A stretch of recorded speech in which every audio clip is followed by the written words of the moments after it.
Newton's first law of motion, also known as the law of inertia, can be stated as an object in motion stays in motion while an object at rest stays at rest, unless acted upon by an outside force.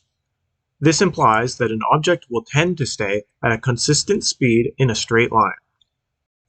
This law can easily be found in many autosport techniques or design decisions. I will only be going over a few techniques this presentation, but I would highly recommend learning more, not only for fun, but also to understand more about the physics behind the vehicle that you drive. Sadly, I will not be doing these techniques in my own car, not only because it's illegal, but also I don't feel like replacing my suspension again. The next best thing is computer software in video games, because we all know their physics are really realistic.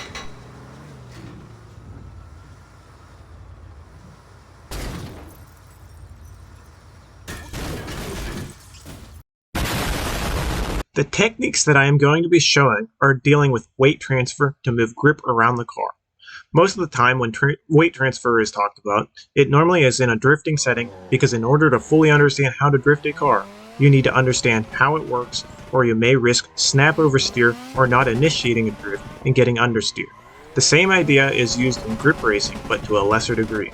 Obviously, since this presentation is about Newton's first law of motion, I will not be talking about handbrake, power overs, or clutch kicks, because they are using an external force to overcome friction.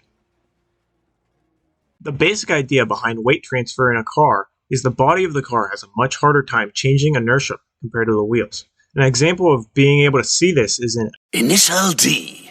Takumi has to deliver tofu in his AE86, and so that he does not damage the tofu, he has a cup of water that easily shows the inertia of the body of the car and tofu inside.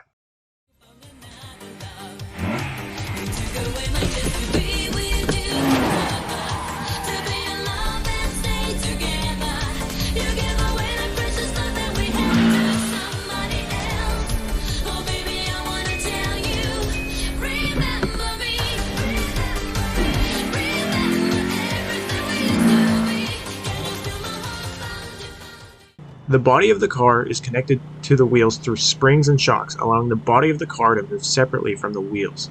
If the car were to accelerate in any direction, the body of the car would roll the opposite direction, changing where the center of mass is, which in turn changes the weight distribution over each wheel.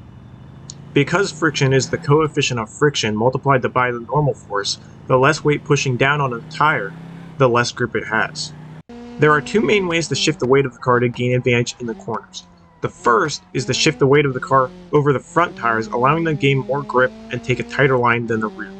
This can be achieved by decelerating either by braking or rapidly letting go of the accelerator. Anytime the wheels are moving slower than the body of the car, the front has grip bias. The other way to take advantage of the corner is called the Scandinavian flick or inertia drift. This technique puts the load on the inside wheels, then quickly turns back towards the corner to slide to the outside and rotate into the turn.